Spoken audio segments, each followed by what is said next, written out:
What is up, everybody, and welcome back to the Triple H podcast. Happy Hour Hoops, presented by WinStreakz. As always, guys, go download the WinStreakz app. 100% free to play. WinStreakz is simple. You make 5 picks per day on the NBA, NFL, NHL, college football, college basketball, the MLB. You win cash prizes based on how well those picks do. The contest runs every week from Monday to Sunday. Again, there's no deposits ever, 100% free to play. Use our code HHH when you sign up and start winning those cash prizes. Guys, it's the NBA Finals episode. We made it. Happy Hour Hoops is here. We have a podcast divided. Good thing. If you guys are watching on YouTube, good thing Jake is in between Steve and I right now. He's got his Dallas on. I got my Boston on. It's Celtics versus Mavs in the NBA Finals. And it all starts tomorrow, guys. It all starts tomorrow. Doesn't start soon enough. I wish it could start right now. I would end this podcast right now if they're like, you know what, we're gonna tip a day early. I'm like, all right, I'll talk to you guys tomorrow. Like, Donnie, I know we're probably gonna get to this later. We're gonna talk about, I think it was hold on, boys. Days in between. Hold on. We've got to run in here. We've got to run. I told you I got surprises here. Oh, hey. Alex, Micah. You talk about a room divided. Mo, what's up? What's going on? Just thought I'd drop in, see what's going on. I hear there's a big game starting tomorrow. Yeah. One of a few big games. It's a little warm. One second, guys. Let me take my hoodie off. Just 1 second. Please. Oh, it is a little warm. Here comes the Luka jersey. No.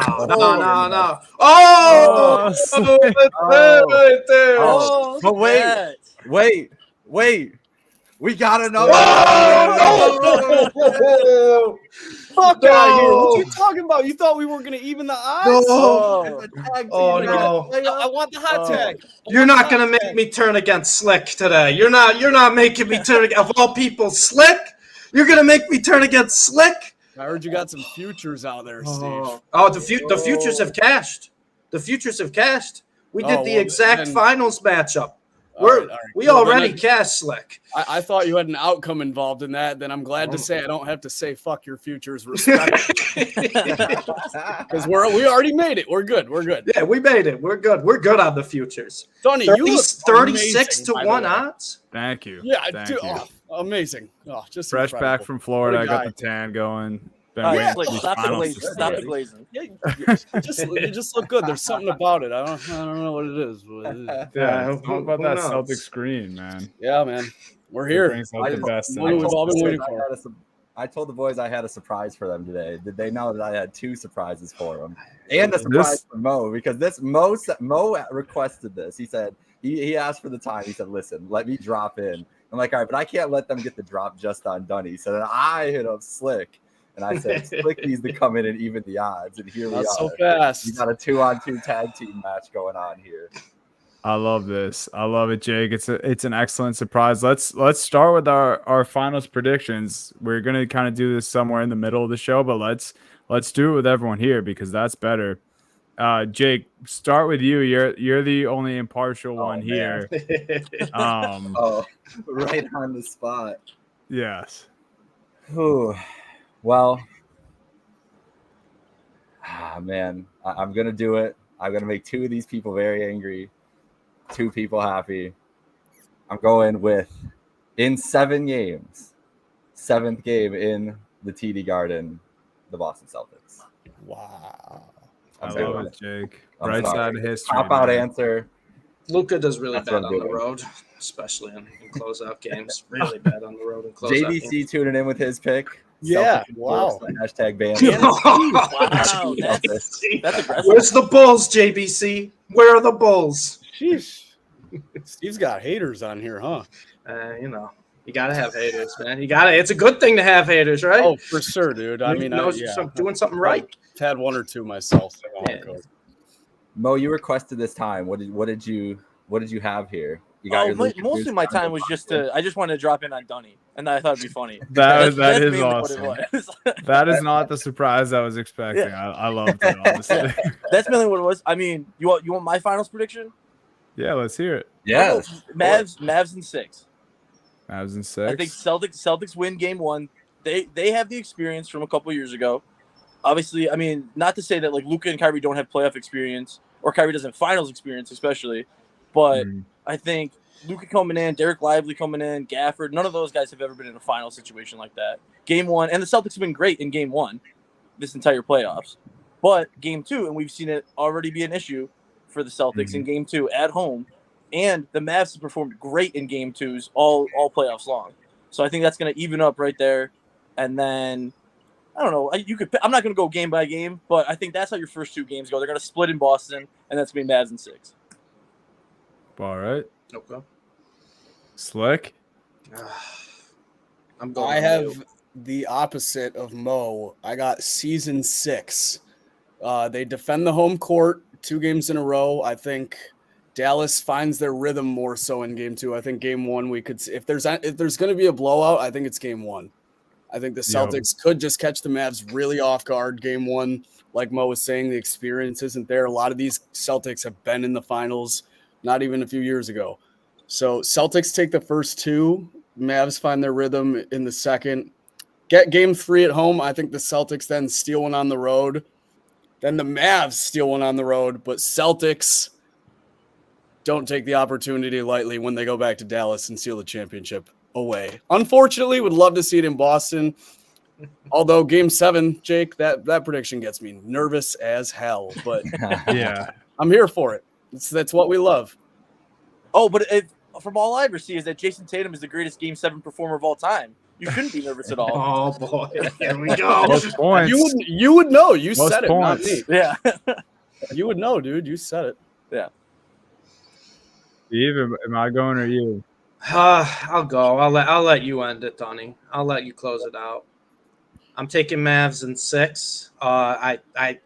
I've been taking Mavs in 6 pretty much every series. I think this is kind of. I think you have taken it every single. I think the only one that I was not sold on 6. I was like, oh, Minnesota might be shorter than 6, but we took them in 6. I think we took them in 6 every series.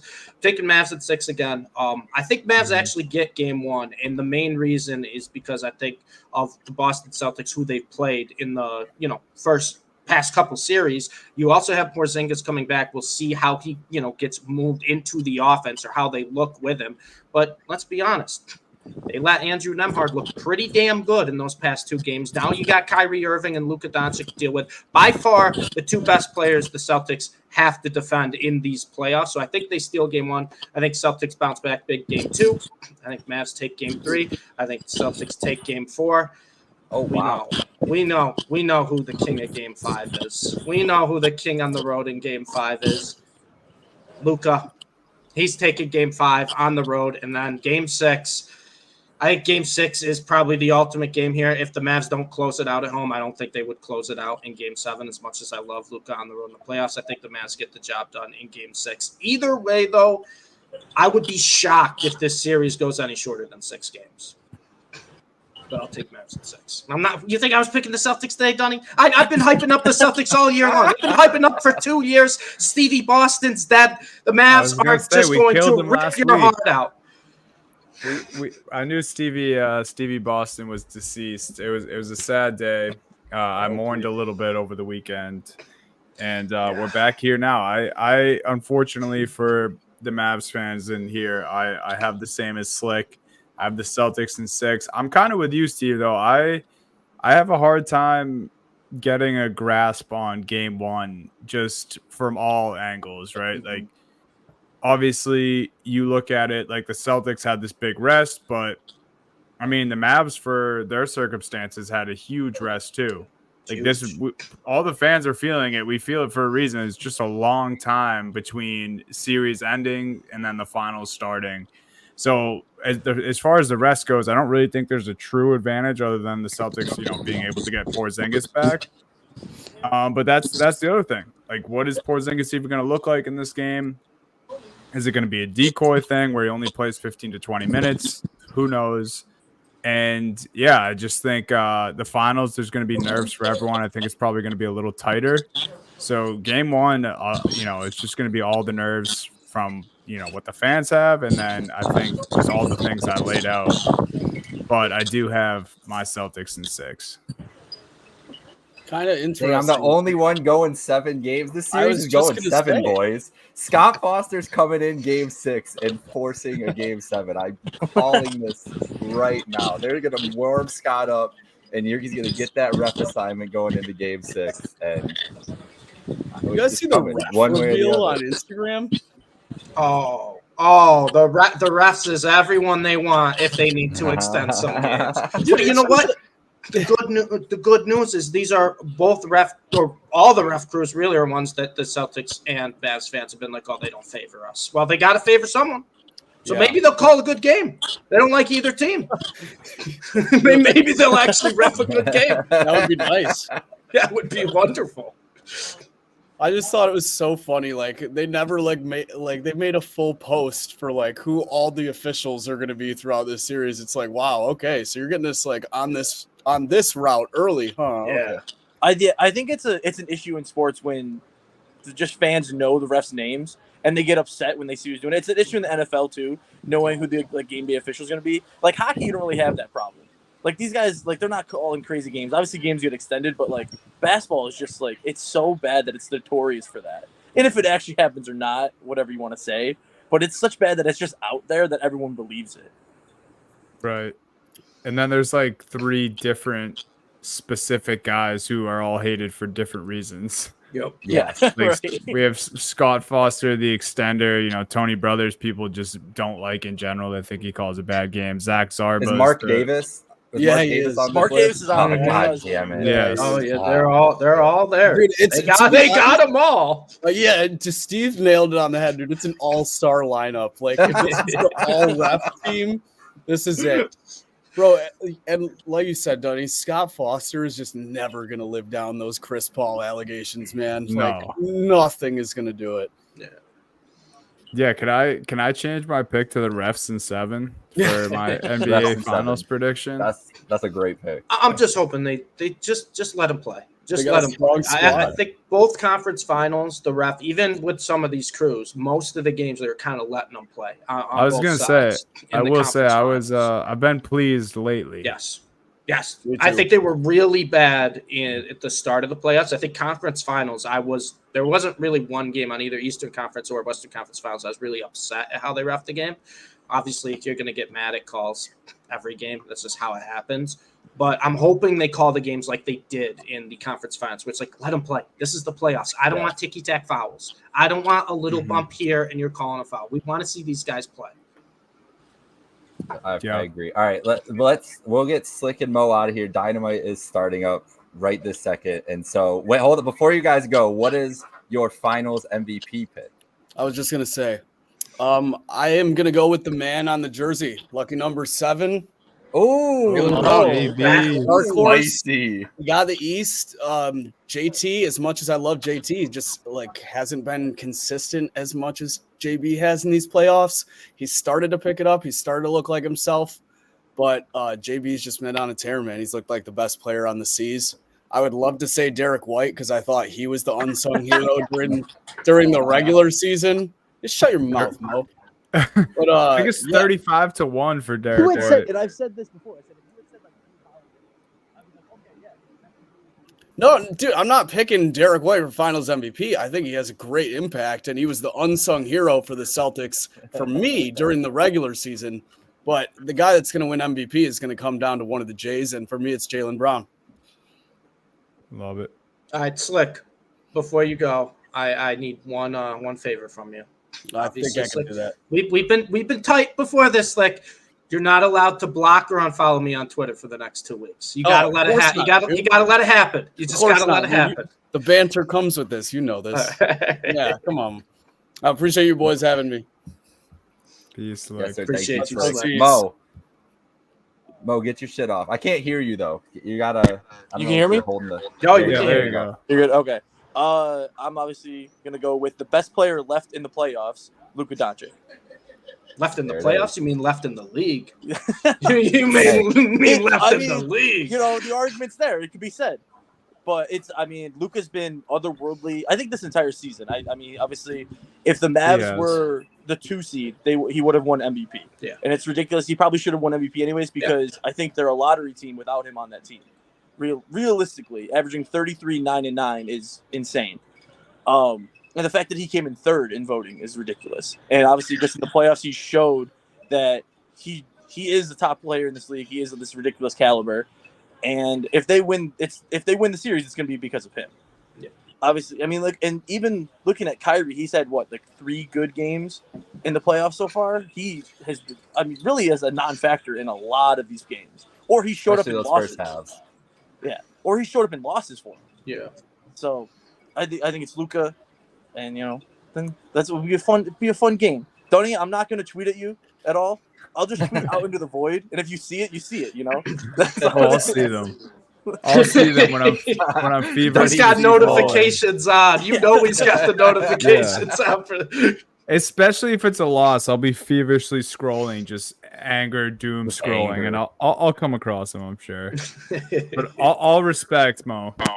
I got a quick question. So if the Celtics win, do you just add another number to the banner behind you, or are you going to buy a whole new one? I was wondering the same don't know. thing. What do you do? I was thinking that this is a gift. There's kind of a spot right there, but You just maybe tape a piece of paper skipped underneath. it over, yeah.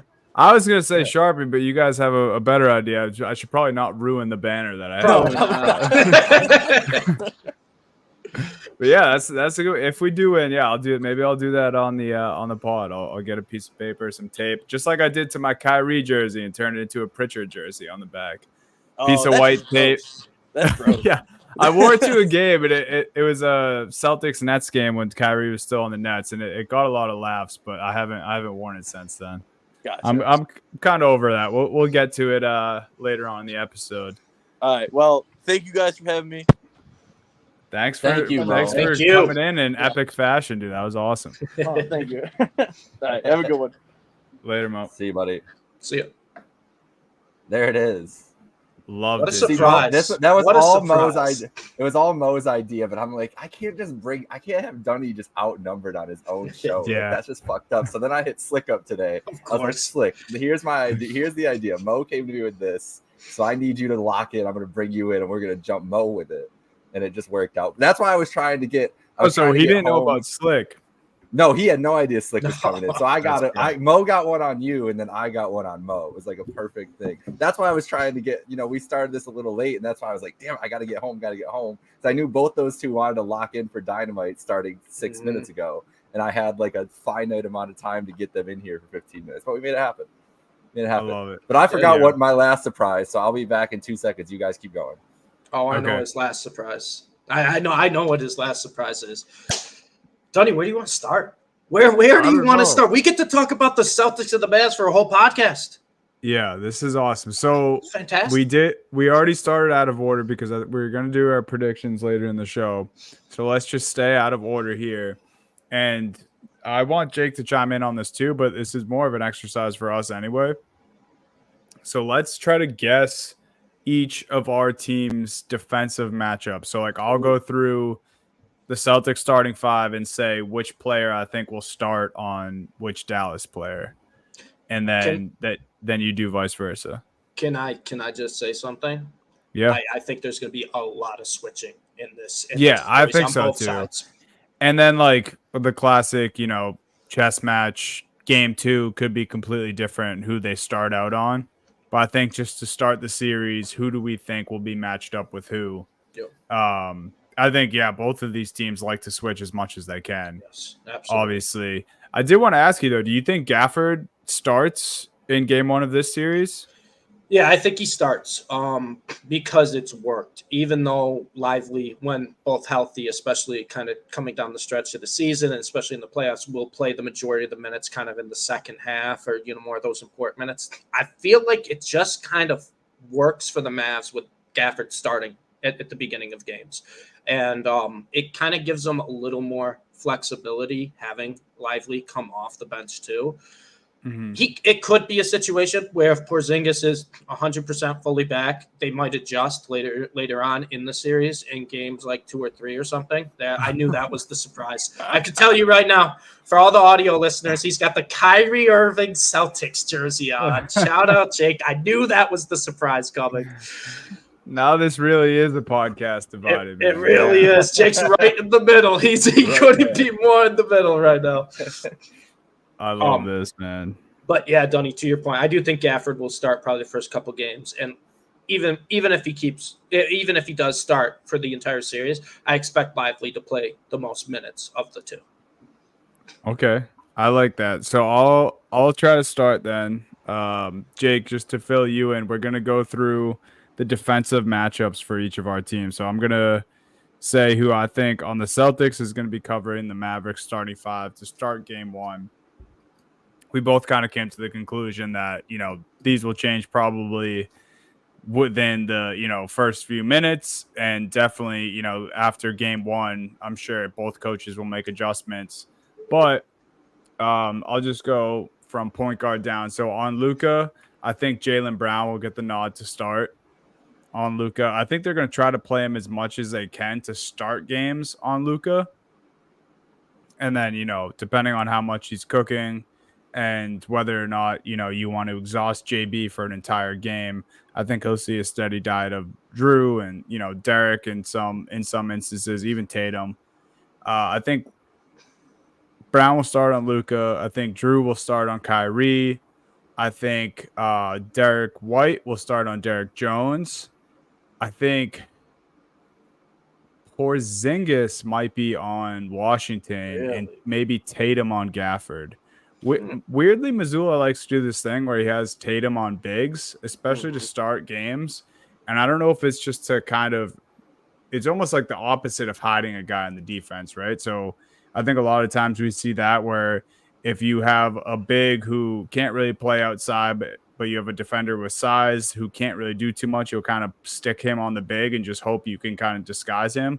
I think the Celtics do it a little differently where Tatum is such a good defender. They start him on a big where he has the size where he can keep up for a little bit, but he can also get in the passing lanes from covering Gafford, and then it's an easier switch if Gafford's the one coming up to set the screen. So I that would be my guess for how things go. Maybe Tatum and Porzingis are swapped, but that's how I see things. That's the only thing I think I would say I'll probably swap is because of how the Mavs have used the lob pass basically since the trade deadline. Basically, in the playoffs, they have been the team with the most alley-oop dunks by a wide margin. Porzingis is 7'3". If you want anyone to try to defend the lob, whether it's to Lively or Gafford, I think KP's a better shot than Tatum. Not saying that Tatum can't, but I feel like that's probably a better bet is having 7'3" Porzingis trying to defend the lob. Because if I'll be honest with you, Donnie, if Luka sees Tatum on Gafford, he's gonna call for the pick and roll. He's gonna try to put someone on his back, and he's gonna go for the lob. Yeah. No, that makes sense. On the other side of the ball, so we'll start with Drew Holiday. I think Kyrie's gonna be on Drew. I think Kyrie's going to be on Drew. Drew likes to, when he's not, handling the ball, he likes to be in the corner a lot. Kyrie's played a lot on the corner for defense, especially in these playoffs. Drew, sneaky speed, sneaky athleticism. Kyrie, I think, is a good spot there for him. But Derek White, I think Luka is put on Derek White. I just think that just kind of feels like the right matchup for Luka.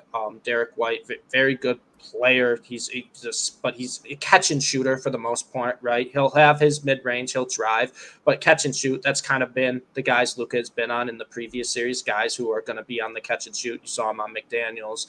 You saw him on Dort. You saw him on those guys in previous series. Once again, I said there's going to be a ton of switching, but I feel like that's a good start.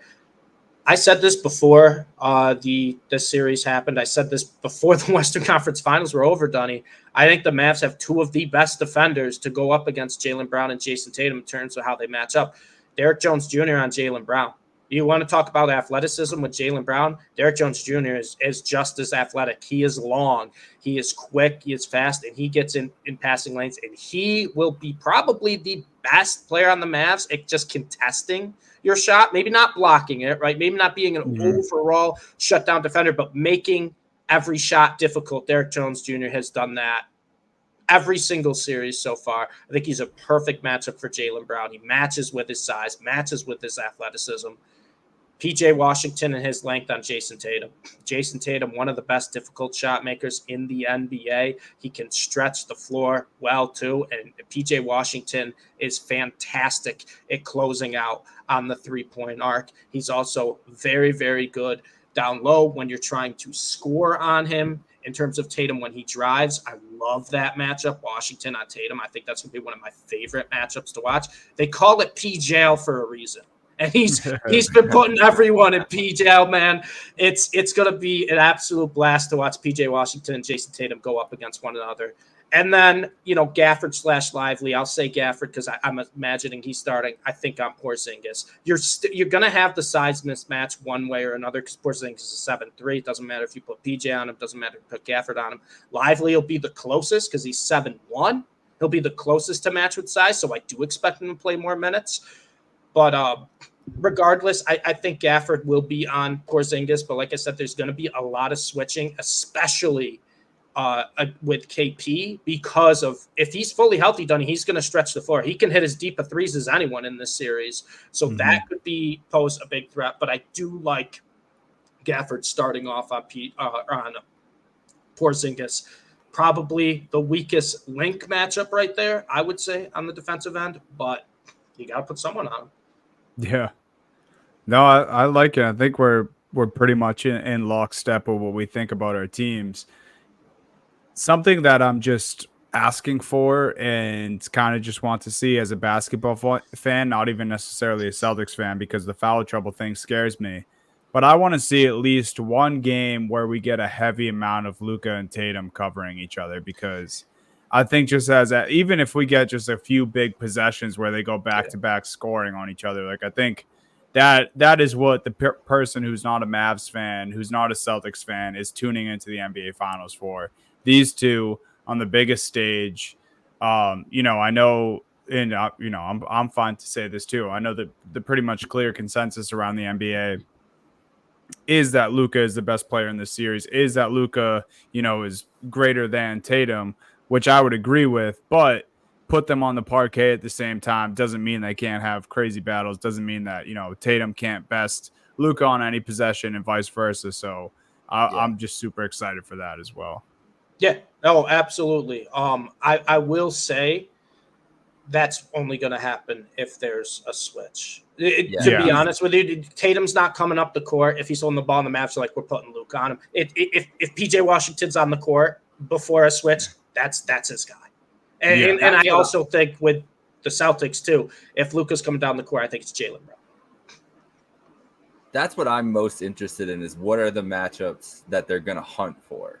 Like, I think Al Horford, when he's on the floor, is going to get hunted. Even Porzingis, I think, is going to get hunted. Like, they're going to be like, so too. I'm worried. I think right away, you have to, right? And you also have to see how they're going to cover him. Like, are they going to go back into that drop like the Wolves were trying to do? Or are they going to blitz Luka and then leave the shoot? Like, how are the Celtics going to kind of go after it? Because the Celtics, they love to just switch everything. So if they're going to do that, then Luka.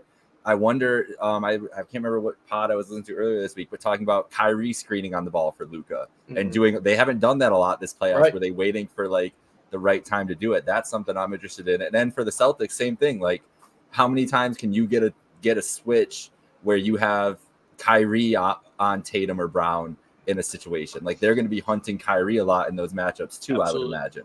So I'm really interested to see how the offense kind of plays out. Not necessarily who matches up down the floor. I think you guys are pretty spot on with who's matching up on who. I think Kyrie and Drew, it makes a lot of sense on both sides of the floor. I wouldn't be surprised to see Jaylen on Kyrie though, and then Tatum on. I think that'll happen down the stretch a lot. Yeah, I could see that. I was gonna ask that. Let's say Mavs are down a possession. Luka's taking the ball up the court late fourth quarter. Is Jaylen Brown still on him in that situation, Dunny? I don't think so. I think it'd be Drew and then Jaylen on Kyrie. Okay.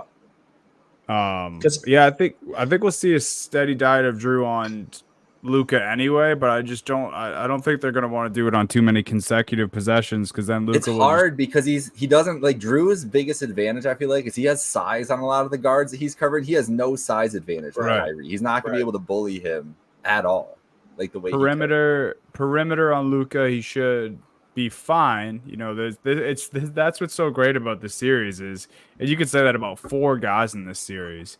You know, and then depending on how we want to talk about Porzingis, and maybe we should talk about this after we see how he plays in game 1. But legitimately, full confidence, you can say it about 4 guys. Like, yeah, you can put a guy on him, but these 4 guys, the best 2 on either team, are probably going to get theirs in every single game, if not, 90% of these games that we see in the finals. So all 4 are incredible tough shot makers.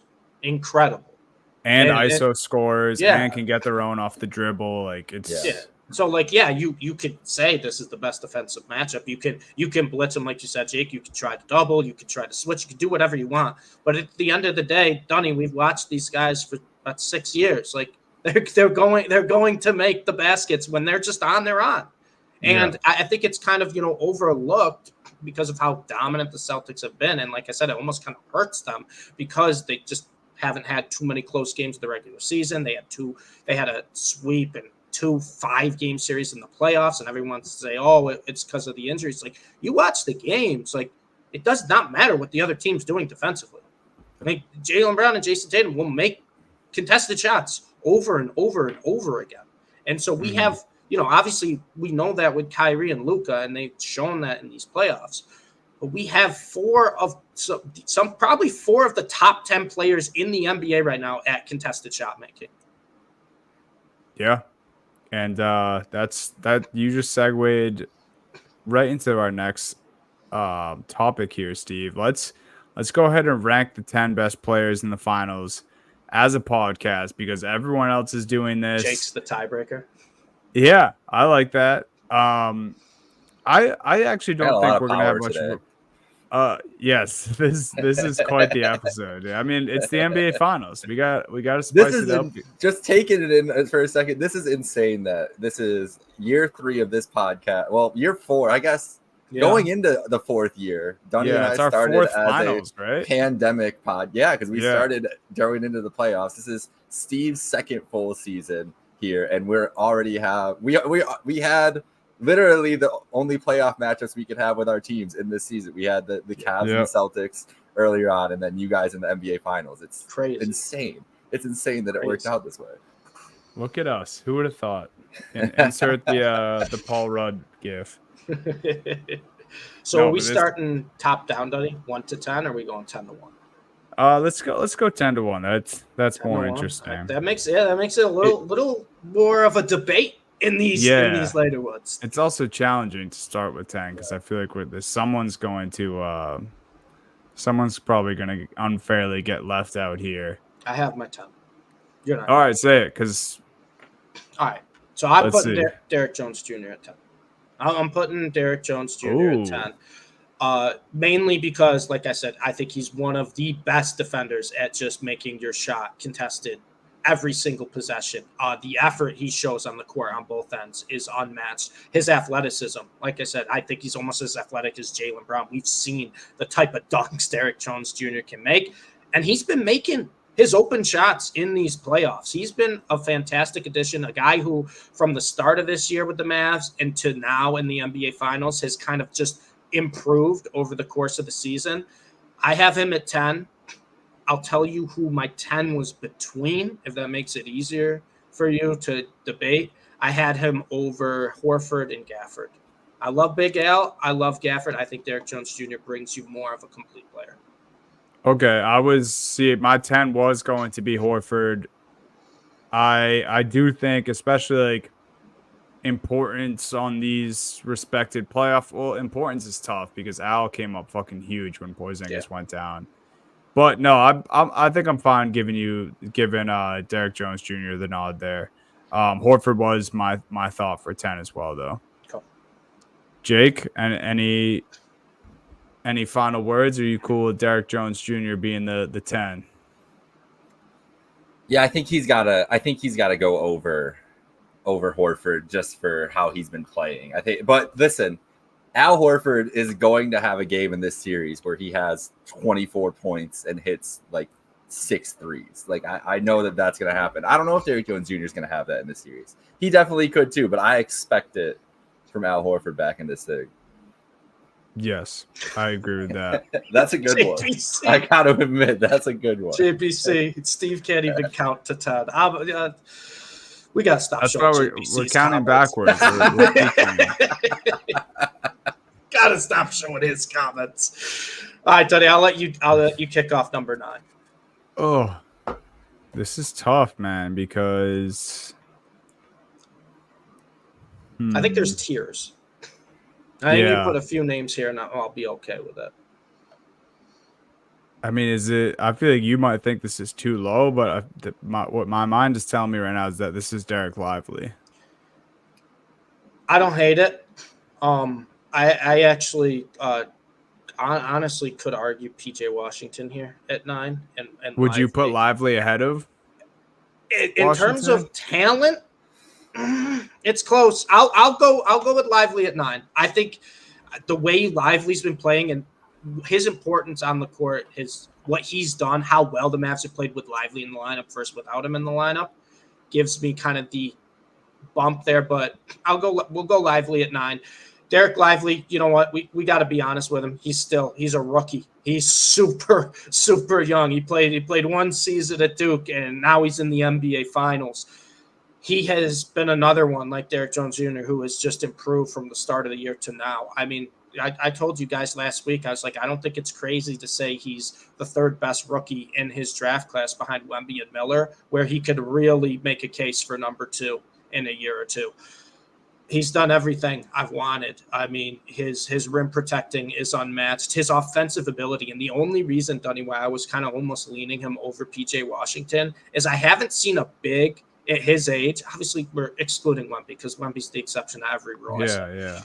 I haven't seen a big at his age so comfortable passing, just knowing where everyone is on the court. And yeah, it helps when you play with Luka Doncic. That probably helps with that. But the pick and roll with Derek Lively has just been unmatched this postseason. He just knows where to find guys. He's comfortable. He doesn't care if he's getting doubled. He knows how to pass out of it. He knows when he can go to the rim. I'm fine with him at 9. I'm so glad you just made that last point about his game, because that just even confirms that much more this comparison I was about to make. Derek Lively to me is a more durable, maybe a little more athletic. I don't even know if a little more athletic, just more durable, more strong Robert Williams in my eyes, because Rob could basically do everything that Derek is doing on this Mavs run for the Mavs. And he was an excellent passer who really didn't get a lot of credit for that. And a big part of that was probably playing with the Jays and how much free space he got and how much, he give it to one of those guys, chances are you're going to get an assist. But yeah, I love Lively for a lot of reasons. And the other, I think, what was it? Is either game, I forget what game of the Timberwolves series it was, but I just kind of made that comparison in my head. I was like, wow, this kind of reminds me of young Rob. Obviously, a little bigger than Rob, a little more durable, a little beefier as well. But yeah, I love Lively. And just doing this, I know we haven't even gotten to 8 yet, but it's kind of crazy. And this must be nice for people who aren't Celtics or Mavs fans. But the amount of just likable guys who are in this NBA Finals, like, there's not really too many hated guys. Because even the Kyrie thing with Boston, like, is there going to be times where if I was at a game in this series, would I boo if Kyrie got the ball? Absolutely. Is the TD Garden going to boo when Kyrie gets the ball? Absolutely. But it's not the same boos that it's going to be like it was a couple of years ago. And it's kind of like what he said in his opening presser in media day. It's kind of like he's matured since then, and flipping off the crowd isn't something that he's going to do again, which I didn't even really have a problem with that. It just made us, at that much more energized. I thought it was just kind of a fault on his part. But I love how this is just a series where we're ranking guys and we haven't even got to 8 yet. I'm just realizing how many likable guys are in this matchup.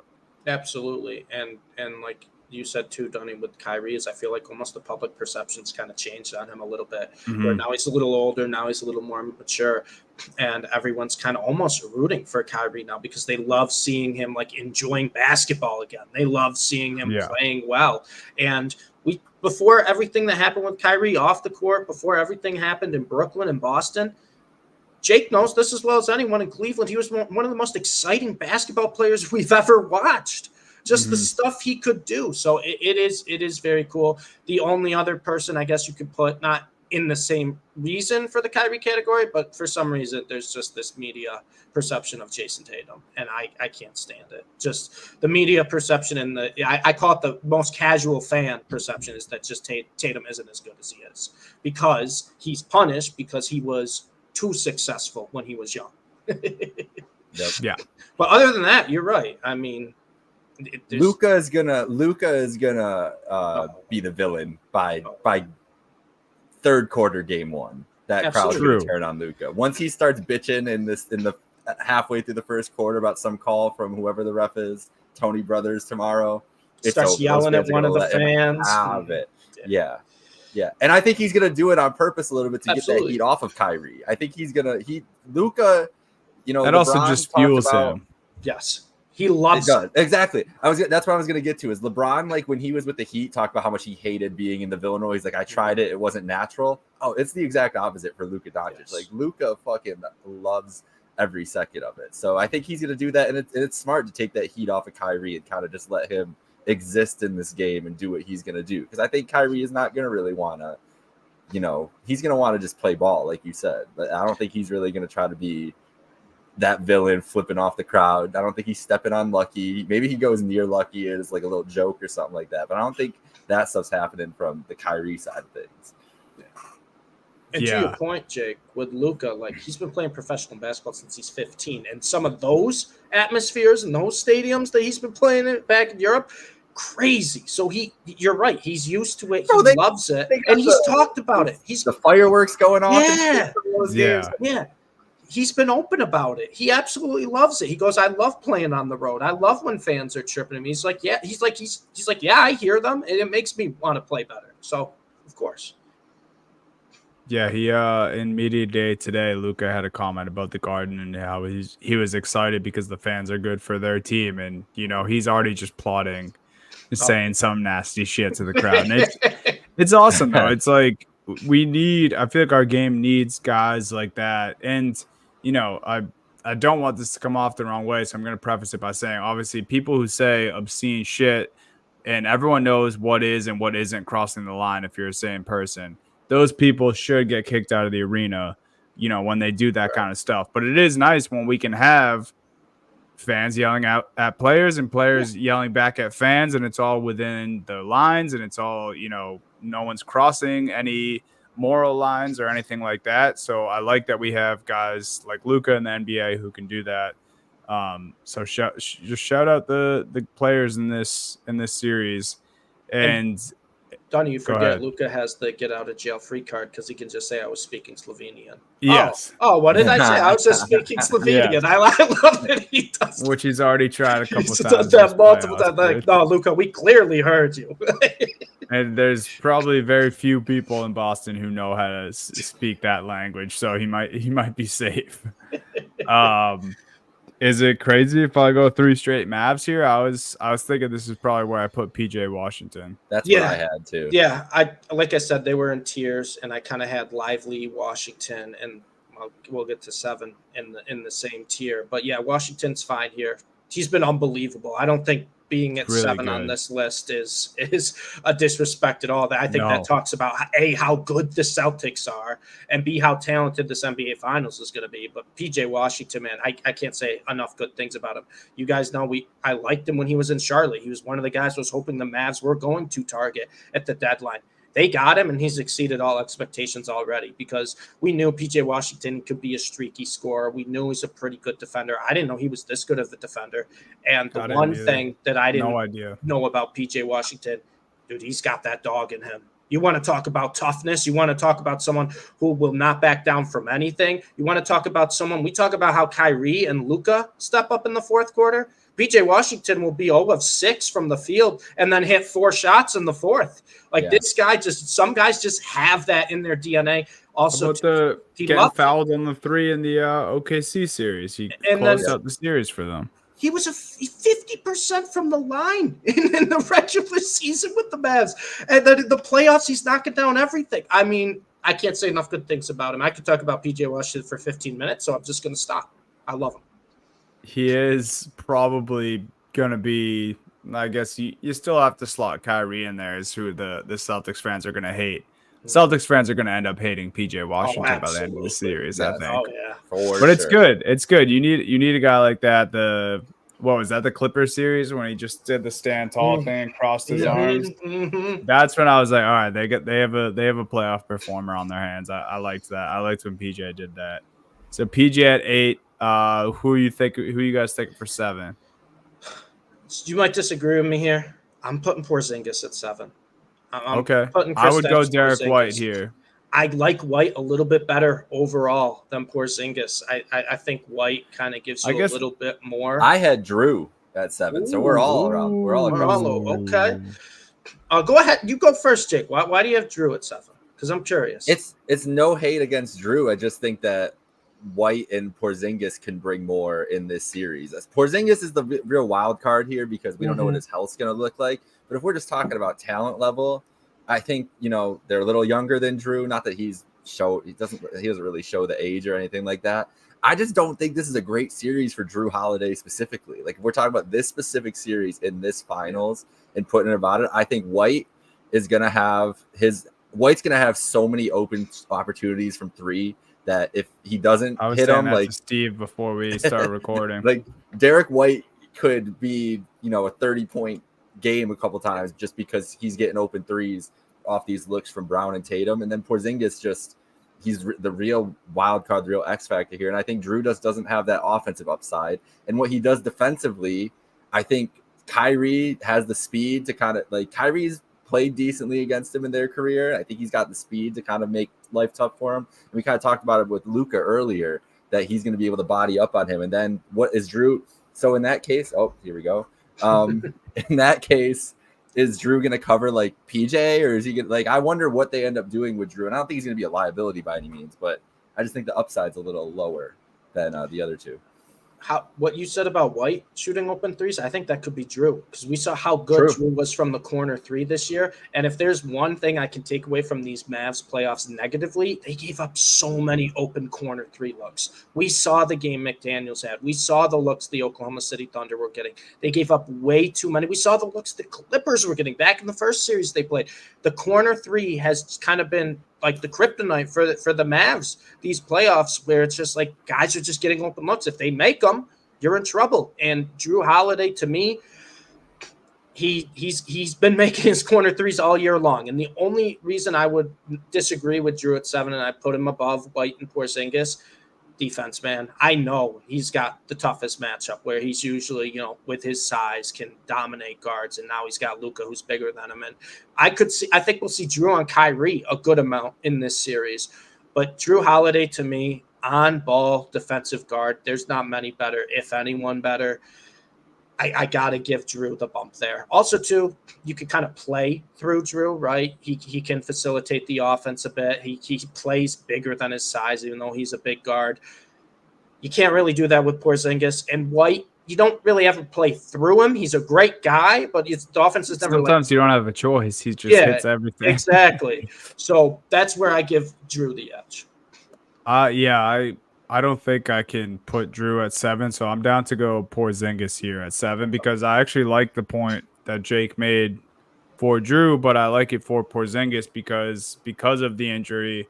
We don't know how he's going to look in game 1. So if we're talking top 10 best players in the finals for the finals, I'm fine with Porzingis at 7 here. And then, so now it's Drew or White then, I would assume, but for 6 for you guys? I lean White at 6, Drew 5, but I'm not upset either way. I think they're I would also interchangeable. say that. Yeah. Okay. So then who's 4? This is what I'm most interested in. So White 6, Who's Drew 5. Steve's waiting patiently. He's like, yeah. So I'll say my piece. I know what it is in my head. I have Kyrie here. Yeah, I agree. As much as I don't want to, I agree with Kyrie at 4. Kyrie, as much as I love him, he can make any shot in the world. He can take over any game. But he's had some games where he started slow. We talked about that in these playoffs. He's had a few games where he's not disappeared, but just hasn't been too aggressive on offense. Kind of, obviously you don't have to be too aggressive on offense when you have number 77 in the backcourt with you. But, we've kind of seen it. You want to talk about playoffs, and I know the Mavs have 2 playoff risers. One of the biggest playoff risers that doesn't get talked about as playoff riser is Jaylen Brown. Like, he gets talked about, but not to the level he should get talked about. I put Kyrie at 4. Playoffs. Also, too, defense. Like, Kyrie's, his defense holds him back behind the Jays for sure. Kyrie's fine at 4. That's why I like talking ball with you, Steve, because even when we're head to head, even when we're going at it for all the marbles, you still at least talk to me and Jake like a normal basketball fan here. I could have gone ultimate Mavs fan. Jason Tatum. He's gotten carried. He's beaten nobody. Well, Tatum's got to be 3 and Brown 2 then, right? Stop it. We actually would probably be called crazy by some people when they're like, "Oh, Tatum at 2, Tatum at Brown at 3." No, it's Jaylen Brown. Like, I love Jaylen Brown. I've told Donnie this before. He's one of my favorite players in the NBA. If I had to have a starting 5 of my favorite active players right now, Jaylen Brown is my shooting guard. He's absolutely my shooting guard. I love Jaylen Brown, everything he brings to the table. But at the end of the day, we're comparing Jaylen Brown to 2 of the most successful, 2 of the most talented young players in our league that have been incredible since they came into the league at 18 and 19 years old. Yeah. Like, it's no disrespect to Jaylen Brown. It's still blasphemous he didn't make an All-NBA team. But when you're comparing him to Tatum and Luka, like, he's going to be 3rd. And it's nothing against Jaylen Brown. I love Jaylen Brown. Yeah, and for me, he just needs to be not that I'm doing any of this to convince you guys, because obviously, Steve, you just said your piece. I think Jake agrees here. But it's just crazy this past week to see, and I think Isaiah Thomas, the younger Isaiah Thomas, the Celtic, I wonder if he was trolling, but he said that he thought Kyrie was better than Tatum and Brown. And just in these playoffs alone, Kyrie hasn't been better than Brown. No. I mean, it's debatable if Tatum's been better than Brown in these playoffs. I think he has, but that has been a debate. And then the conference finals MVP didn't agree. Right. Which, awesome for me. I love it either way. Richard Jefferson they played the clip on Get Up, and then I forget if Greeny agreed too, but someone else on the show agreed. Richard Jefferson said that the Mavs have the 2 best players in this series. And I'm like, are we disrespecting the Jays both, but are we disrespecting Tatum that hard at this point? Which I know we are, because they have been playoffs long. I think some people are saying that just because of the sole fact of the type of ceiling level plays Kyrie can make, right? And, not for nothing, Dunny. We watched the Celtics. They just watched the Celtics beat the Indiana Pacers. They swept the Indiana Pacers without Halliburton for the last 2 games. Like, they watched Brown and Tatum, go up against Andrew Nembhard and Pascal Siakam. Not taking anything away from those guys. I love both those guys. But I think it's a little different and this is why I think Luka is being bumped up so highly and spoken of so highly right now, is because they took out their favorite players, Shai Gilgeous-Alexander and Anthony Edwards, in back-to-back rounds in 6 games and 5 games. And when you have the media that was, trying to act like, first off, that SGA was younger than Luka and that he was the next best player in the NBA, and Luka and Kyrie take him out, and then you have Anthony Edwards, who, as you said, was kind of unfairly talked about as like always the next MJ, and then Luka and Kyrie take him out. They're just gonna go over there rather than the team that took out Nembhard, Siakam, Turner. That's just kind of how it goes. So it's not really their fault necessarily. It's more so that they're like, oh, it's just been kind of impressive. Also, too, everyone has bias that come into it. Everyone just wants Kyrie to be the Kyrie of old again, and to see that he's showing flashes of that is making everyone, I'd say, very, very, very excited again in the Kyrie Irving camp, where, like we talked about, we haven't really seen a 180 flip on a guy like Kyrie Irving, where everyone used to love him, then no one wanted anything to do with him. They hated him in Brooklyn, hated him in Boston, and next thing you know, now everyone's rooting for Kyrie again. Yeah, it's crazy, but we're here, and at 2, I'm not foolish. The same way that you said JB was above Kyrie, Tatum is number 2 here. Yep. And then obviously Luka, the man of the hour, Luka Doncic's first NBA final at number 1, and we love it. This is our list. So do you love it, Dunny? I'm a basketball purist, realist. Okay, how about this then? If the Boston Celtics win this series and Jason Tatum is the best player on the floor, wins Finals MVP, where would you put him in that hierarchy of best players in the league? How much can he climb in this series? Is it still like, has Luka done enough in your mind to stay where it's either Luka and Jokic? I know, Steve. This is why I asked Dunny the question, because I knew exactly what you were going to say. I'll say some things, Jake. If we had a producer, I'd tell him to shut Steve's camera off. No, I'm just messing. I think Luka's still cemented there. I do. I think that's how honest I'm going to be about that. I will say this, though. I think it's still, for me, Jokic, Luka in that conversation. I think it could flip on the day. I think if you tell me it's Luka, Jokic, I won't argue with that. I think they're very close, but I think they're the clear-cut 1 and 2. I'm just kind of done with people say that SGA is just automatically over Tatum just because of this 1 year that he had. I agree. So I think that's why, like, I think, win or lose this finals, unless Tatum has another, even if he has another finals like he did in 22, like, where is SGA, man? He's been on vacation for over a month now. The Tatum discourse, we can all agree. We've talked about it at length and everything. It's gotten so out of hand. It's like absurd. It's like this guy was a bona fide first team all NBA guy. People treat him like he's, I don't even know, like a bum, like not even like a star, like a bum. It's crazy. Yeah. It's insane. My top 5 players in the NBA has not changed in 2 years, and everyone's just going to catch up eventually. But Jason Tatum's the top 5 player in the league. Like I have Tatum over SGA, and I probably have Tatum over Embiid, because I just think he has to be over Embiid. Yeah, I have him over. I think Giannis would be 3. Giannis to me is 3. And I would put Tatum at 4.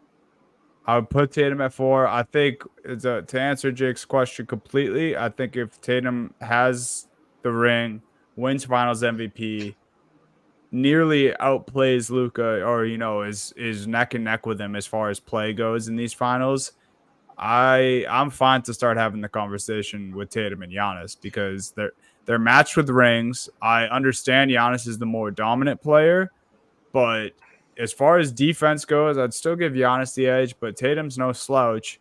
But then everything else other than interior on offense, I think Tatum kind of clears. So then it's just like, I get that. And also, too, if Tatum does get the ring, he's going to have a ring before Jokic had his first, right before Giannis had his first. And also, too, and I brought this up when we were talking about the playoffs, Dunny, he already has more playoff wins than both those guys. He already has more conference finals appearances, obviously now more NBA finals appearances. There's just like I said, I think the problem with Tatum is because he was too good early, or the Celtics as a team were too good early, right? Yeah. Going to those Eastern Conference Finals early in his career, that everything else he does now is discredited until he gets that championship. And that's why I can't stand about sports, where people discredit. Then you get one ring, and now the whole narrative flips on you. So if Tatum does get the ring, I would not be surprised. I would not be surprised if he was in conversations with Giannis. But I've been non-biased this entire episode. I'll be honest with you, Donnie. I still think people are overlooking how good Giannis is when he's on the court. And when he's I agree. healthy. I think this was I think Giannis a tough is year for Giannis as far as clear 3 for me. media portrayal goes. I didn't really want to buy into it. I just kind of like let it happen for me because obviously, I'm locked in on the Celtics making this run. But I mean, do I understand and realize that it would be a way different series if even just Giannis, forget Dame. I think if they had Giannis, I think the Bucks beat the Pacers. And then, just the whole situation that he ended up in general. And, who knows, exactly what happened. He can blame himself for some of this, I would guess, because obviously I'm sure he was calling for change. I'm sure he was calling for Dame once he realized that it was possible. And then we know the Adrian Griffin thing too, man. Like you called for Doc Rivers, who's a guy who hasn't been able to win since 2008. And he's done this with a bunch of star-studded teams. So I think maybe the league is forgetting a little bit about Giannis. But as far as him being in this situation in the year he had, minus the injury, I think he does get a little blame for that. But yeah, that's where I see for Tatum. I already have him over SGA, and then I think I'm still fine with him at 4 if he wins the ring. But I think he has the opportunity to get into that third best player conversation. What about Wemby? Next year. Yeah. He'll probably be right in this group of guys we're talking about. Yeah, I honestly wouldn't be shocked if next year we're like, is Wemby top 5 already? So just for the people who are listening and locked in with us, Luka, Tatum, Jaylen Brown, Kyrie, Drew Holiday, Derek White, Kristaps Porzingis, PJ Washington, Derek Lively, Derek Jones is our top 10 players in the NBA Finals. Tim Hardaway 11. No. I just had to do it for Steve just to see. You know who could be sneaky? He's not 11. He's probably like 15 right now, 16. Sneaky Jaden Hardy has really came into his own, especially in the conference finals. And he is another one of those kind of guards who could just get a bucket, get what he wants. More Tim Hardaway is just going to shoot. As soon as you give him the ball, he just pulls up and hopes it goes in. And Dante Exum has kind of shrunk in these playoffs, which, whatever, it's fine. Jaden Hardy is one I think could really step up. Kleba, a lot of Kleba action this series. Kleba's interesting because he's probably could be the guy that if it's really bad with Gafford on Porzingis, or if it's a real mismatch, they would use Kleba a little bit more with Derek Lively and really kind of have that size and that defensive big man. And Kleba too, the difference between Gafford, Lively, and Kleba will stretch the floor on offense. He'll at least make you guard him out there because he will hit the open shot. So Kleba's an interesting one. I actually expect him to play a little bit in this series, especially, like I said, if it goes south at the beginning where they're just kind of Celtics are playing like 5 out, just kind of picking on Gafford, making him, come out of the paint. Porzingis seems healthy. That's where I think we'll see Kleba a little more. Donnie, what about Hauser or Pritchard? Who are you expecting a better series from? I feel like this isn't a PP series, but it could be a Hauser series. I feel like he is, but at the same time, Hauser hasn't showed up in the playoffs at all. At all. That's true. And Pritchard has had some good spots. I was literally wondering this at the beginning of the episode. I'm like, is it just a 7-guy rotation for Missoula, which would be just Horford and Pritchard off the bench with Porzingis back? But that does seem weird, and you're right. It doesn't really seem great for Pritchard. Yeah. I think Hauser will see some minutes, and we'll see an 8-guy rotation. But I mean, he has to hit his shots, or Yeah, he does. there's Yeah. just no reason for him to be I out can't. there. I I'm don't think they can sorry. go 7. They gotta wait, see how KP responds to that. Yeah. To the game action. And But it's I the could see minutes that thing. later Like, on. is he going to play like a full? Like, if Porzingis is good to play 35 minutes, then maybe there's even less of a chance we see Hauser. But if it is like a 15, 20-minute thing to ease him in game one, probably see some Hauser minutes. But yeah, like I said, he really needs to hit his shots. You know, Al had the game. I think he had like 41 minutes a couple times. Oh, yeah, he played- Al he was ready to go, man. He is. Yeah. So the rest might have been just as important for Horford as it was for Porzingis because Rest. I think the rest was huge for both teams. Yeah. Yeah. I mean, Luka's knees got to be feeling better than it has. Oh, in he was months. playing Overwatch for a week. He's happy. a couple beers. He's playing Overwatch. He was watching his basketball. He's happy. And then Lively too. Lively that's too. true. That's huge rest for Lively. That's honestly why. And obviously, I remember I wasn't going to be friends with Dunning when he told me he was hoping the Mavs kept losing, so the Steelers would get extended. Doesn't want the Mavs at full health when he That plays. was them, one but- game I said that. but Lively, he needed the rest too. He was getting beat up in that Timberwolves series, beat up, and then having the neck injury. Like, it's as much as I hated it, and I'm sure Dunny agrees. As much as we hated waiting over a week, I'm sure it was great for both our teams. Yeah. No, it was much needed. And it's probably gonna turn out for a better product. Guys getting back and healthy, coaches being able to scheme, all that good stuff.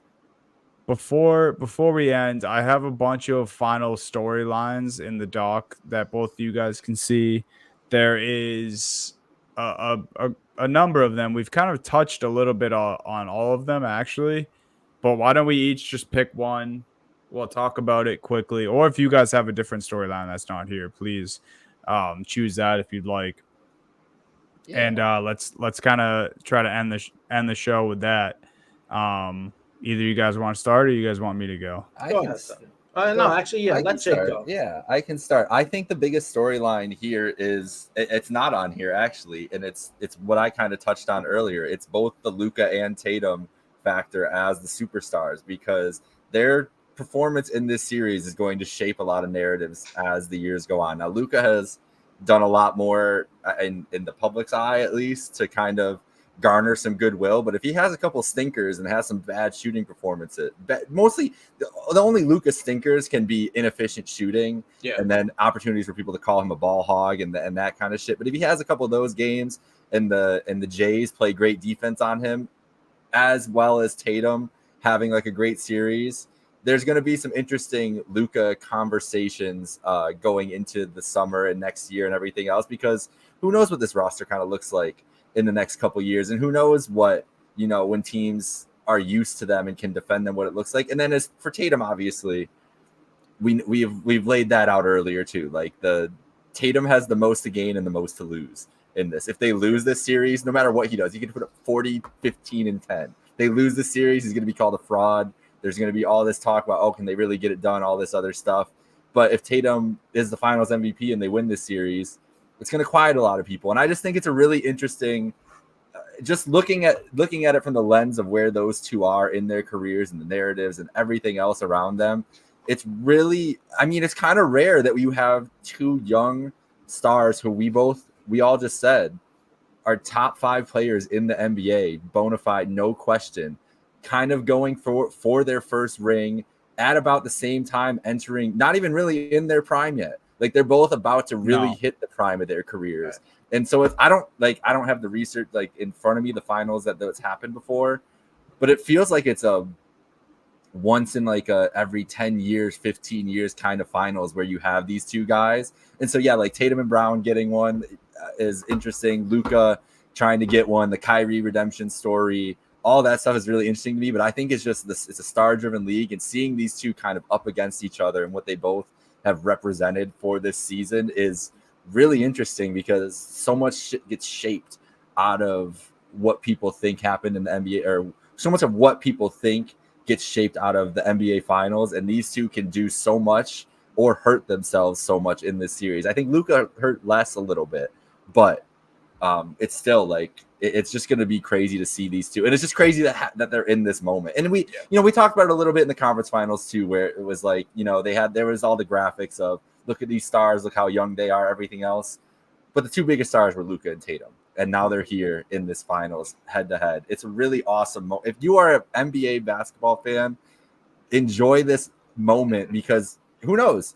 Like, we don't know if these guys will play each other in the finals, but these could be the best two players in the league for the next 10 years. Like, Jokic is older than these guys. Giannis is older, and we talk about his injuries and everything else. Same with Embiid. Like, these could be the two bona fide top two guys in the league for the next 5, 6, 7 years. And for them facing off the finals, it's a special moment, man. And I'm really just excited. As the unbiased observer of this podcast, I'm so excited to just kind of see it play out. Yeah, no, I think you nailed it, Jake, is that I'm almost like, I don't want to say this because I don't believe it at all, but it's almost would be nice to watch this series not as a fan of one of these teams, because I do think we're setting up for an all-time great finals where there's just so much star power on both teams, but there's also the perfect role players on both teams to complement their star power. And it's very rarely you kind of see two teams come in here where it's like, oh, this starting lineup kind of doesn't really have a hole in it. Like, yeah, obviously you have your stars and you're going to have your superstars, but this team kind of just, it fits perfectly like a puzzle. And we knew that from day one with this Boston Celtics team, right? We knew that from day one. We were like, this is going to be one of the best teams in the NBA. They were the favorites, I think, for the entire year to win the NBA Finals. They were a 64-win team. They won the East by 15 games. They dominated more games than games that were close in the regular season. We saw that. But then we saw a completely opposite thing with the Dallas Mavericks that were just barely getting by. It's like, you got to get Luka help. This is a team last year that, quote unquote, tanked to get a lottery pick, which turned into Derek Lively. Like, this is a team last year that missed the playoffs. The Boston Celtics won the Eastern Conference Finals last year and the NBA Finals the year before that. The Dallas Mavericks missed the playoffs last year. This is a team that was like, all right, we got to make these moves now. We got to take some gambles and build a team around Luka, and that's what they've done these past couple of years. The Kyrie move, you remember, it was graded a D when the move happened. It was graded a D when the move happened. Dorian Finney-Smith, Spencer Dinwiddie, and a couple firsts, a D. Like, where they are from then till now, incredible. And then you have PJ Dinwiddie's Washington. balling now, right? Oh, yeah, he's been great.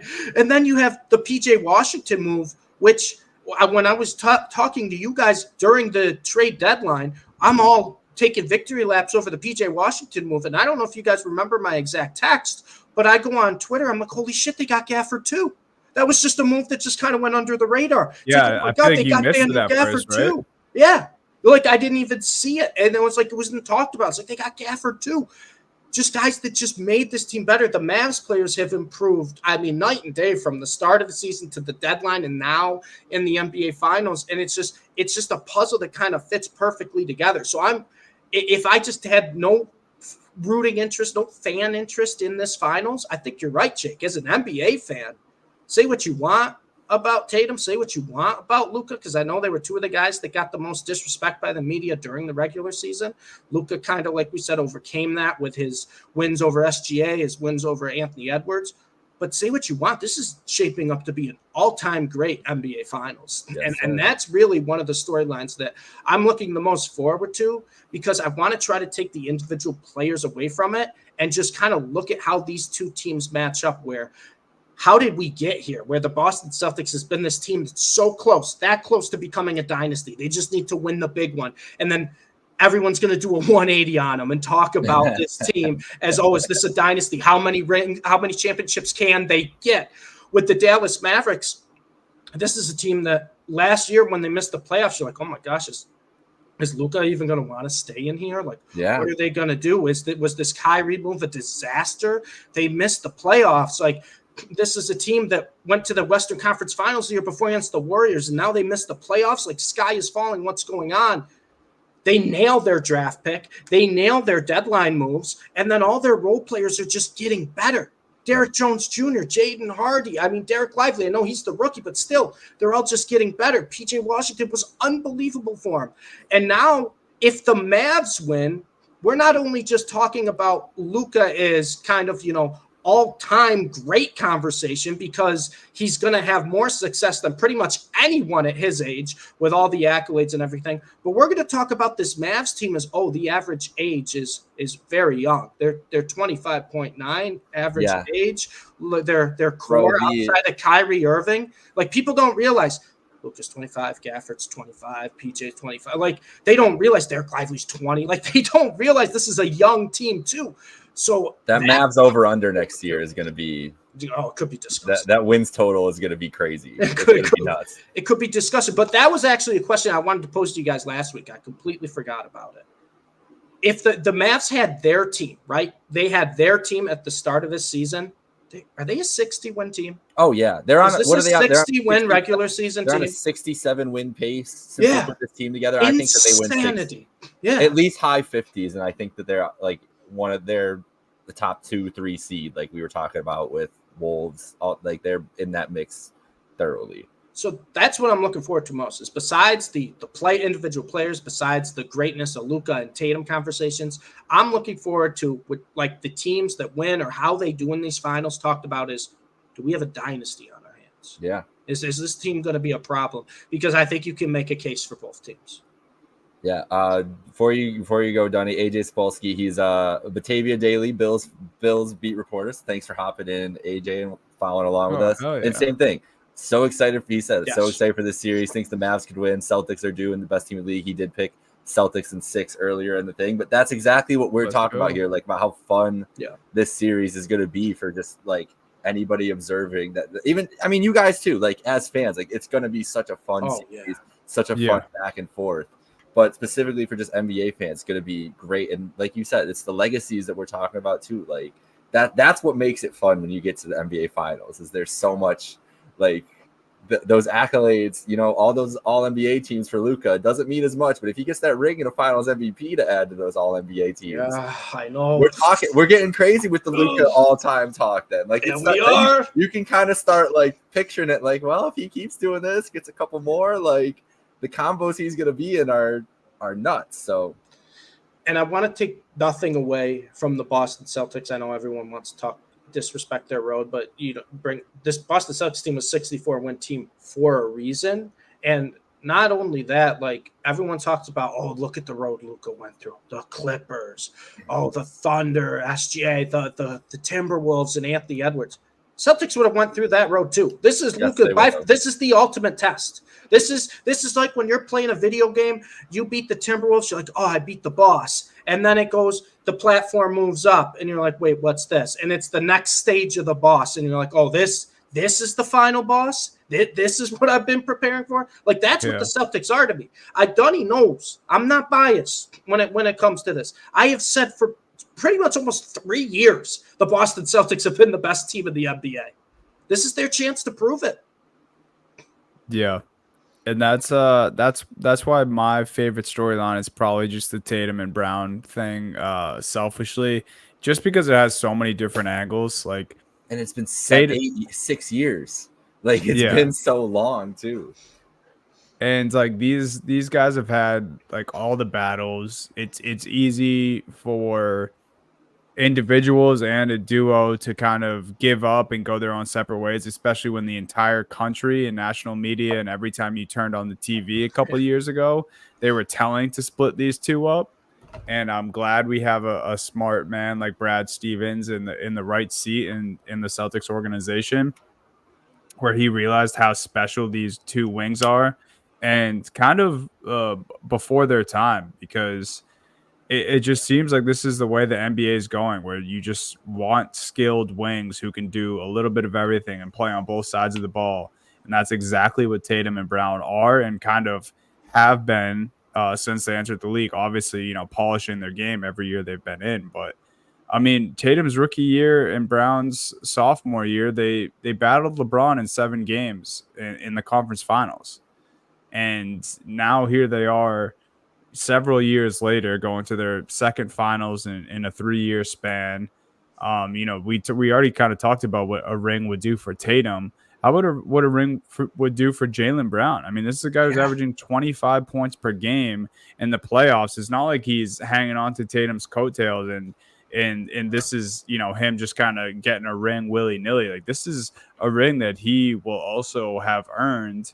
And for a guy who got shit for being the highest paid player in the league, gets to hoist the NBA the NBA championship trophy a year later would almost be poetic. So, I'm pulling for this duo in Boston, obviously, but I just think it's a great storyline and what this will do for their individual legacies, their legacy that they've kind of already grown together, and just what it means for the future for these two and this franchise. And I'm just so glad that these two never got split up, because clearly two very special players who, whether people want to believe it or not, know how to play together. Yeah. I think the one Well storyline we didn't even touch on, Kyrie to Boston, man. Kyrie to Boston in the NBA Finals. It's nuts. We don't even have to dive into it, because that's all you need to say. Yeah, I mean, if you're an NBA fan and you don't even care about these teams, you don't like Boston, you don't like Dallas, because they're two cities that most people root against their sports teams, right? You don't like Tatum, you don't like Luka, whatever. You want to watch Kyrie back in Boston. I told this to Dunny before you came on, Jake, before we started the pod. I go, I am going to be locked in for the pregame coverage, because I just want to see what that arena is going to be like, what the Garden's going to be like about 30 minutes, an hour before tip, where we see Kyrie in the arena. We see Luka in the arena taking their warm-ups. We see just – as much as I would have loved the Mavs to have home court, it's perfect. It's so perfect. Shout out to the script writers. It's so perfect that this is starting. Game 1 starting in Boston.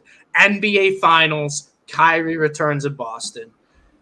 Oh man, is it Thursday at 8:30 yet? We're almost there, man. We're almost there. Is it 8:30? Is it 8? I think it's 8:30. 8:30. Okay. It's 8:30, which means it'll tip by 8:50. You know what's sad, guys? First quarter will end by 10 p.m. At 9 Central, I have a softball game, and it's the most depressing thing I've ever had to say within my life. Jake, what are we doing? I know, bro. What are we doing? You gotta have the pitcher on the other team tape your phone to his chest. I'm just gonna one bat in one hand. Just hold the phone. Jake's in the outfield. The fly ball goes right over his head as he's watching. He's like, "I'll be designated hitter this game. Yeah, I'll be DH. You guys worry about the field." I will be fielding as little as possible in our 7 innings tomorrow. That is for sure. The one thing we didn't talk about that I want to touch on is the coaches, because this is the biggest unknown. Yeah. What the fuck? We talked about some adjustments and how teams are going to defend and everything. I have no idea how these coaches, they are the biggest wild cards. Don't know how Jason Kidd's going to be in a final series. He's been great this run, but we were talking about earlier in the season, Steve, it could have been bad for Jason Kidd going into the offseason this year. And Joe Mazzulla, no one really knows with Joe Mazzulla, because he just has the most talented team in the NBA the last 2 years. Joe, did you guys see this? What happened? LeBron James called Joe Mazzulla a fucking genius. Wow. And I might have to be LeBron guy. LeBron stamp of approval. We had to talk about Bron at some point in this finals podcast. You know that the first question to Kyrie Irving today was about LeBron. Wasn't even about the finals. Of course. He was like, "You really asked me about this?" Is it? And I like it for all the same reasons that we've been talking about, and we can get back to the coaches in a second for sure, because I'm glad you brought up Jason Kidd.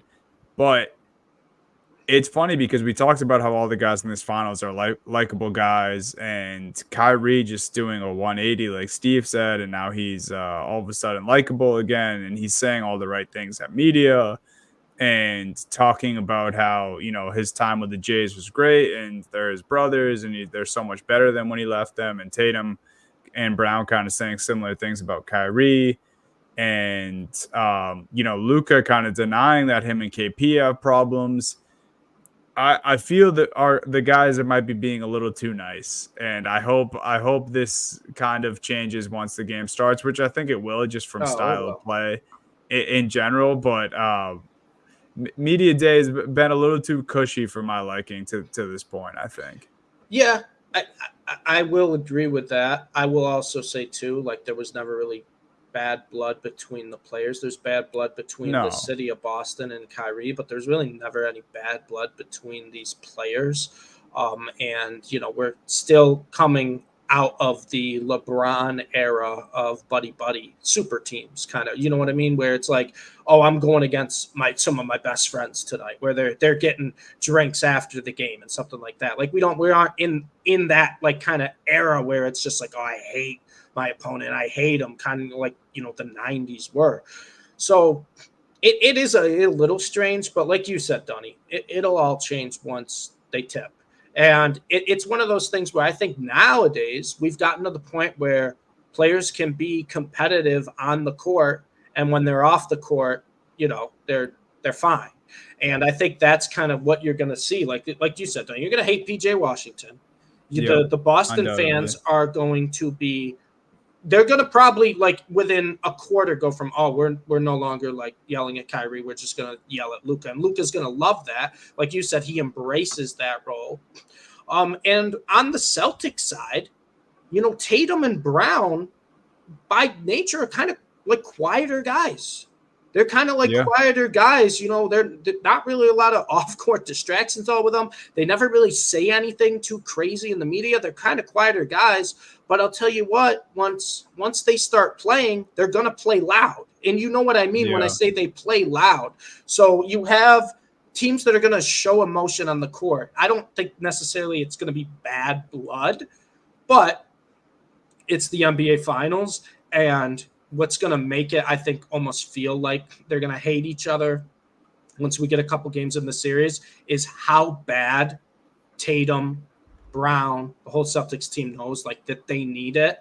And then Luka and Kyrie have only cared about winning.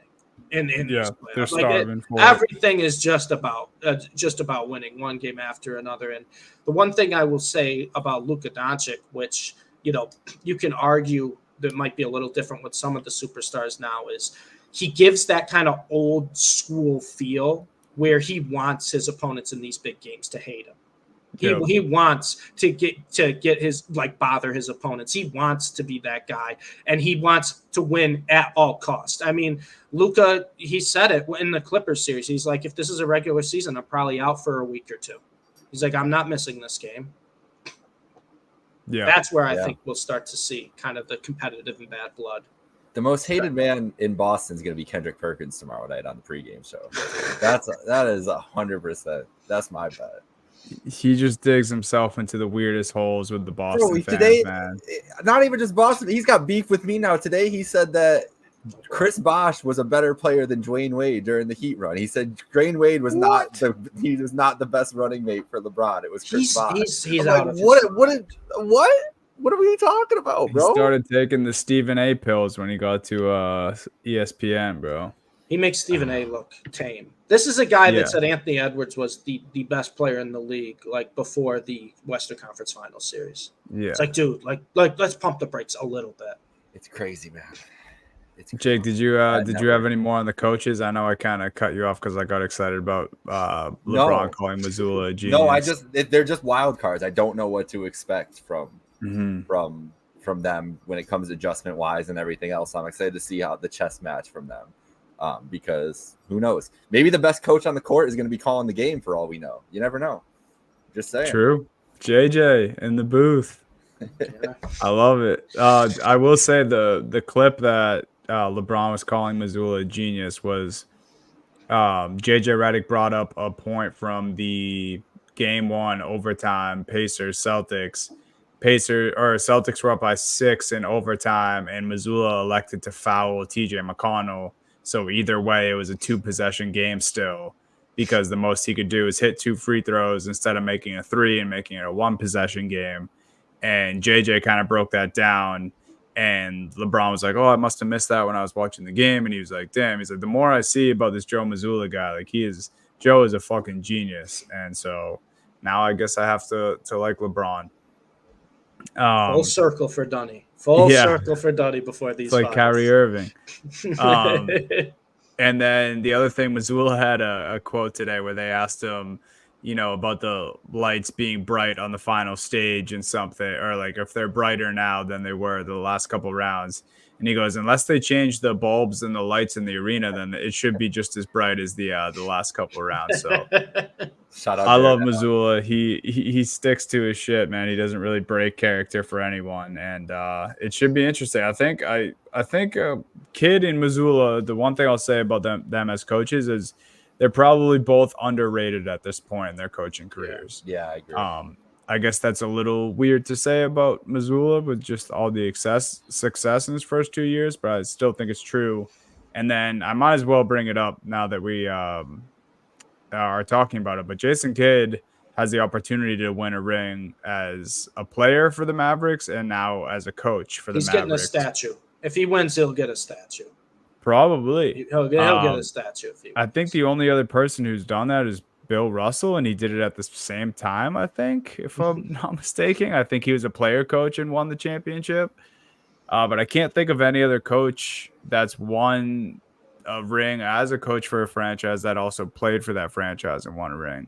Maybe there's others out there, but Bill Russell comes to mind, and that's elite company regardless. It's crazy, man. Yeah, and like I said, I have my frustrations with Jason Kidd sometimes, especially in game. It feels like sometimes he doesn't understand the flow of it, and the Mavs can get in a hole. Adjusting game to game in these playoffs, he's been probably the best. Phenomenal adjusting game to game. And B, he's beloved by Kyrie and Luka. Yep. And it's like, if your stars want to play for you, if your superstars love you and want to play for you, then hey, you can do no wrong. You can do no wrong. You can have some minor, matchup mistakes, or you can have why didn't you call a timeout there? Why'd you let the game go on like a 10-0 run? As long as Kyrie and Luka would die for this guy. I can't say anything bad about it. Yep. Yeah, it's awesome. Are you guys cool with me doing? It's actually not the one I have in the doc. You guys cool with me doing a Dunny's old man take of the week to send us off here? Bring it back. Okay. Dunny's old man take of the week to end the episode here. I actually thought of this during the show. I want them to bring back the NBA Finals courts with the trophy at half court behind the team's logo, the giant NBA championship trophy, the Larry O'Brien just chilling right behind the logo of the team at home. Yeah. It was perfect. It looked so sick every time they did it. And they did away with it, and I want it back.